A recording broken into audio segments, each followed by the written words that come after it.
My name is Larry Cowan. I'm the managing partner of the firm, and we have 55 lawyers at the firm. We are a full-service law firm, and we're happy to be here to talk to you today about employment law. Without further ado, I'm going to start with Lynn Frank. Lynn's one of our mediators at the firm. She's going to speak to you about mediation in the employment law context. Talk about mediation in employment law. That's about me. Nobody really cares that much, I guess, but I graduated from Queen's Law School, and I'm now doing mediation in the personal injury and commercial and civil field. What is a mediation?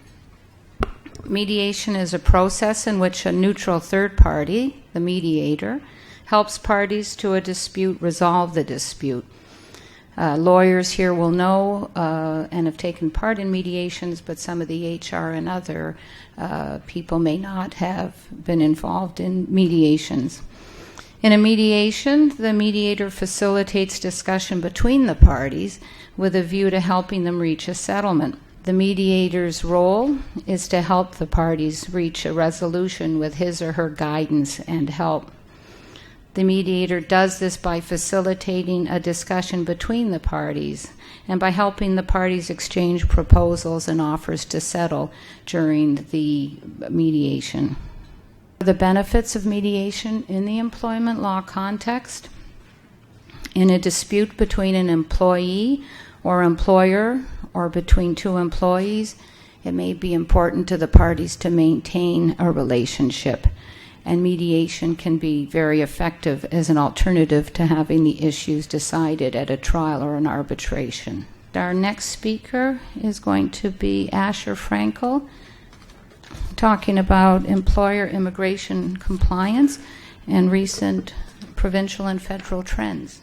In November of 2015, Ontario amended its Employment Protection for Foreign Nationals Act. For those of you who are wondering, it's a provincial legislation. It is administered by the Ministry of Labour and enforced by employment standards officers. So it's the same thing as the Employment Standards Act, but initially in 2009, it was enacted to deal with a very specific situation, that is live-in caregivers in Canada. And it was addressing recruiters. In 2015, the Act was amended and expanded, and we'll talk about that in a minute. Not only the foreign worker, but the officer can question anybody, co-workers, even Canadian citizens. What are some of the consequences of noncompliance? A compliance order or notice of contravention from an employment standards officer may be issued. Further noncompliance may result in the Ministry of Labour commencing a prosecution under the Provincial Offences Act. Is the linkage between the EPFNA and IRPA? Very briefly, IRPA, which again is the federal legislation, requires, let's take a quick look at the first bullet point, employers must comply with the federal and provincial laws that regulate employment and the recruiting of employees in the province in which the foreign national works. So, in theory, jump down to the third bullet point. If an employer is non-compliant under the EPFNA, for example, by failing to provide an EPFNA brochure, the employer could also be found to be non-compliant with IRPA, with the federal legislation, which could lead, in theory, to administrative penalties. I'd like to call up Chris Statham, who will speak on notice periods for short service employees. Talk to you a little bit today about an employer's obligation when they terminate an employee without cause who hasn't been at their job for a very long time. And the title of the presentation is Notice Periods for Short Service Employees. I think this is an important topic, and it's one that sort of bears speaking about at a seminar like this, because in recent years we've seen a number of cases, a number of court decisions, where there have been some, dare I say, whopping damages awards to employees who haven't been at their job for a very long time. There are these 4 factors that Justice McCrewer has told us we have to look at. But that's not an exhaustive list. The Supreme Court of Canada says, yes, this case is good law, we're going to follow it, and we're going to quote it in all of our decisions. But they've also said there might be other factors that you have to consider. That's something that's especially important for the purpose of today. The courts have also told us when you apply these factors, determining the notice period is an art, not a science. And so you kind of got to take it all contextually. You've got to give it some careful consideration. What judges do is they think about all the facts, they put it into a bowl, they stir it up, and then they come out with a number. But it is entirely a contextual analysis. Lawyers who want to make some sense of it, I think, are often tempted to apply what's referred to as a rule of thumb. And they sort of say, well, we think the notice period in many cases is going to be 1 month of notice per year of service. Maybe we adjust that a little bit upwards based on certain factors. For example, if you're dealing with an executive level position, or maybe we adjust it downwards if you're dealing with a lower level laborer or a clerical level worker. The courts have, however, told us, notwithstanding the propensity to sort of apply such a rule, the courts have repeatedly said there is no rule of thumb. So we want to stay away from that analysis, absolutely especially when we're dealing with short service employees. I'd like to offer the floor to my colleague Marty Rabinovich, who's going to be providing us with a case law update. Marty's going to tell us about some of the key cases that have come out in employment law in the year 2015. And my name is Marty Rabinovich, and as Chris has said, I will be providing a case law update. Case, it's Howard and Benson. It was decided in 2016, actually, by the Ontario Court of Appeals. So we're going to be looking at least some 2016 cases too here. And this is about the termination of a fixed-term contract. So the issue that arose in this case is what entitlement does the employee have if the fixed term contract was terminated early.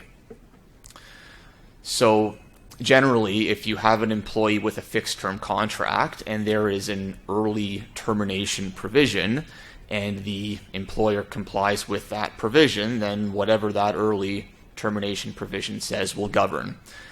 However, in this case, as a starting point, the court found that there was no clear and unequivocal early termination provision, so that defense was off the table for the employer. So the other issue that came up was whether the employee is entitled to the full value of the unfinished part of the contract, which in this case amounted to 37 months or $200,000, or whether there should be a deduction from that amount for mitigation. So what would happen if the employee managed to find a new job the next day or the next week? And what ended up happening was the Court of Appeal determined that an employee with a fixed term contract has bargained for certainty, and therefore there is no duty to mitigate. Okay? So the takeaway for an employer in this case is that if you want to use fixed term contracts, okay, it's very important to have an early termination provision which is clear and unequivocal, so you do not end up in this situation. See from the slides, I've been asked today to talk about discrimination and harassment and employers' duty to investigate. It's a bit of an update on workplace investigations. There's been a growing body of jurisprudence over the last couple of years that provides some guidance to employers as well as counsel as to the requisite standard for workplace investigations. Recent cases have supported an emerging standard of fairness in workplace investigations. Damages have been typically awarded for poorly handled investigations. So therefore, you as an employer should not ignore a complaint or, on the other side, terminate or discipline an employee without first conducting a procedurally fair investigation. The rights of an employee with respect to discrimination and harassment, we all know, come from two areas, statute and case law. statute, the Ontario Human Rights Code, basically Section 5 says employees have a right to equal treatment as well as a right to freedom from harassment for a number of factors, which I'm sure you guys are all aware of. What are employers' duties? First, you have to develop and implement policies, anti-discrimination, workplace violence, and harassment policies. Hopefully most of you out there already have those in place. You need to establish reporting mechanisms and investigation procedures for employee complaints. Lastly, most important, you revisit, you reassess, and you retrain your employees with respect to these policies. I go to Sabina, who's going to talk about employees and independent contractors. The fact that an employer categorizes the relationship as one of independent contractor rather than employee does not mean that for income tax purposes the worker is in fact an employee. And the issue of whether an individual is an employee can have significant repercussions. And as you can see, this is a non-exhaustive list of some of the rights and obligations that can be triggered if you're treating your employee or your worker as an independent contractor when they are in fact an employee. Here are the penalties. 10% penalty of the amount which should have been withheld, and up to a 20% penalty if the failure to deduct was done knowingly or in situations amounting to negligence, and potentially also criminal charges if the conduct amounts to a criminal offense. And there's also interest on any unpaid taxes. The penalties and interest that are payable by the corporation, by the employer, will not be deductible to the company. And in addition, in Ontario, the company may be liable for employer health tax if the worker reports to a permanent establishment. And there's more. It is possible that the CRA will assess individual members of the company's board of directors jointly and severally for the following taxes: income tax, employer and employee CPP contributions, employer and employee EI premiums, and, again, the CRA's favorite, penalties and interest on all of the above. Now, there is a due diligence defense, not offense, available under the Income Tax Act, the Canada Pension Plans Act, and the Employment Insurance Act with respect to withholding and remitting that a director may avail themselves of. But, be aware that with respect to source deductions, the CRA considers that source deductions are held in trust for the Crown.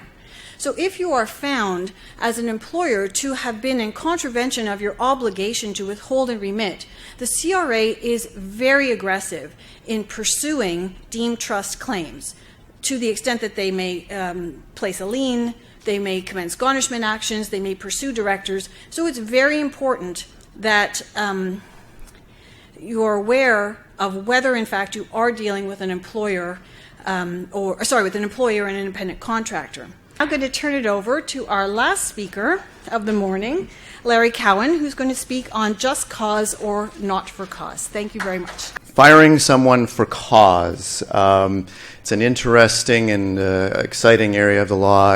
It's also one of the more difficult ones to provide advice for lawyers.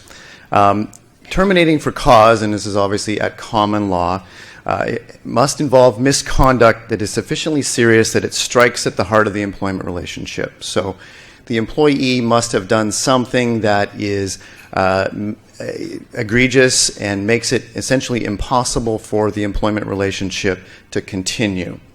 The courts, generally speaking, take a very broad contextual approach to these things, and they look at the nature of the conduct, they look at the surrounding circumstances, and that, unfortunately for employers and law practitioners, means that every case is different and every case has to be analyzed on a case-by-case basis. Categories, and if you have a series of events that might fall into one of the categories, that's a good first check of the box, but it may not mean that it's enough to get you all the way to cause. But if you have things like theft, dishonesty, breach of trust, excessive absenteeism, things like that, you're in a category where you may very well have a termination for cause as the employer. You then have to take the next step and look at the relevant factors. is the conduct that's being complained about serious, or is it something that would be considered a trifle or trifling, as the case law sets it out? And there's a concept of proportionality. If this is a long-term employee who's had a reliable track record, no previous issues, then that's something the court's going to take into consideration, and it's going to require something much more serious in terms of the misconduct in order to qualify as something that will justify cause. If you make an unfounded allegation without any evidence, you're going to be in trouble. And employees that are in positions of trust are going to be held to a very high standard. If you end up with some dishonesty at any level, it seems, there's a potential for cause. And if the employer doesn't treat the misconduct as serious, it's not going to be allowed to rely on it after the fact. So thank you very much to everyone.